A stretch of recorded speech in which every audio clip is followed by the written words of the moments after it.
Okay, let's see if we can record this. Here's a short story I wrote, remembering a time back in 1998. Acts die on stage all the time. I died at sea and didn't even know it. Recently, I came to remember something that you would think would be hard to forget. Dying. Yep, apparently the rumor that I had died spread like wildfire on the Discovery Sun, a Florida cruise ship that I'd been working on doing my show back in 1998. In the late spring of that year, I got off the Discovery Sun, a ship that everybody traveled to the Bahamas and back that same evening to Fort Lauderdale. I'd had a wonderful 5 months on the ship, made good friends, did shows every day, became known as the Bingo King, as I could sell more bingo cards than anyone else. A fellow performer by the name of Dan Martin was great at calling bingo and making it very funny. His large size made him a perfect Oliver Hardy, and I would play Stan Laurel to his Hardy and do that famous Stan Laurel cry as Dan, as Hardy, made the audience feel sorry for me by not buying all my tickets. It was fun being Stan with him, and after all, my birthday is the same as Stan Laurel's. It's a trivia note there, June 16th. But I was probably most remembered for being in love with my girlfriend in Japan, now my wife, that I spoke of constantly, as well as letting everyone know how many days were left to me getting off the ship. Drove people crazy with that. I practiced writing in Japanese every day on my breaks, something that people saw me on the ship thought was so touching that I would work so hard at for love. Of course, years later, when my wife found my notebook that was filled with the practice pages of trying to get the kanji of her name right, was viewed in a way that I never thought of. She laughed, and pointed out what it looked like to her.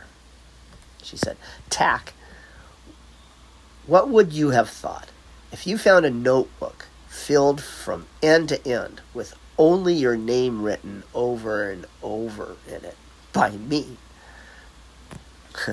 Good thing she had not found that book before she married me. I probably would have never seen her again.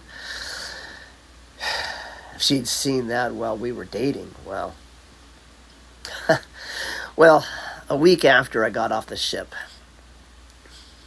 never seeing me again was what the crew of the ship were crying about. All this was unknown to me, as I was getting all settled in my new Boston apartment that I had rented for the summer season of street performing. This was my last season to work there, as I had saved everything I had to move to Japan.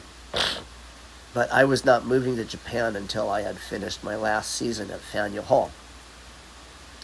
And as a kicker to the savings, I had agreed to come back to the ship for one more month after the summer season was over. My phone rang, and I answered it.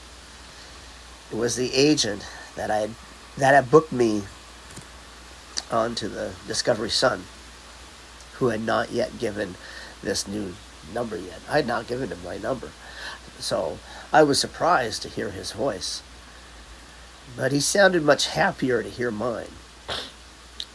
He had just called my dad's studio, whose number he had in California, as a contact number, just to sound him out and find out if anything sounded strange in his voice when he mentioned me.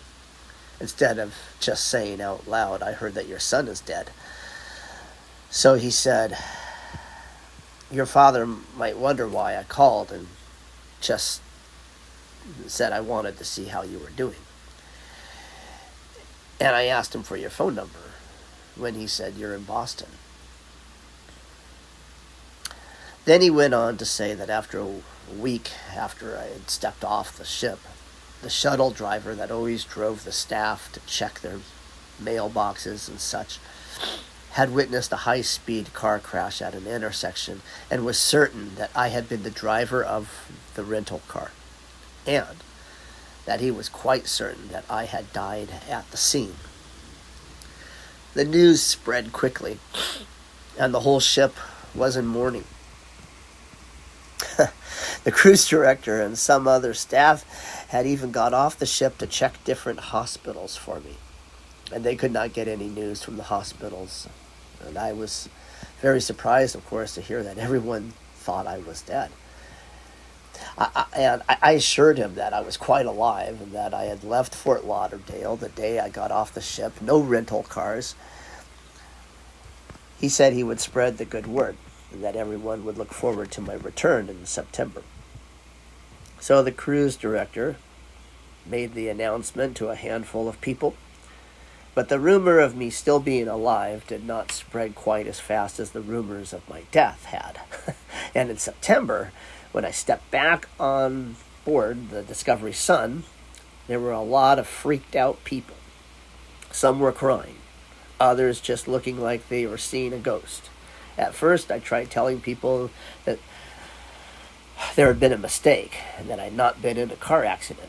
But every corner of the ship, I was having to tell the same story over and over. So soon I shortened the tale to say that the crash was not really that bad. So I finished my month on the ship and set off for Japan, sending a postcard to let everyone know that I was still alive. But some had left the ship over that summer that I was in Boston, and to them, I was still dead. In the summer of 2000, I flew from Japan with my wife for our wedding in LA. And the day before our big day, our wedding, well, our wedding crew, bridesmaids, best man, friends from all over, were heading to Universal Studios for the last big party before the wedding. When all of a sudden I hear my name being called, Tack, Tack, Tack. I look to where it's coming from, and from a caricature booth, a man dressed as Oliver Hardy, the performer that I'd done the bingo games with, and he got off the ship shortly after the rumor of my death. He's calling my name in shock. I was just so surprised to see him. I had completely forgotten that he would think that I was dead. Tack, I thought you were dead. To which I said, wow, Dan, no, I'm still alive. I am getting married tomorrow. The truth and the better last line to this story is that my life was actually just beginning.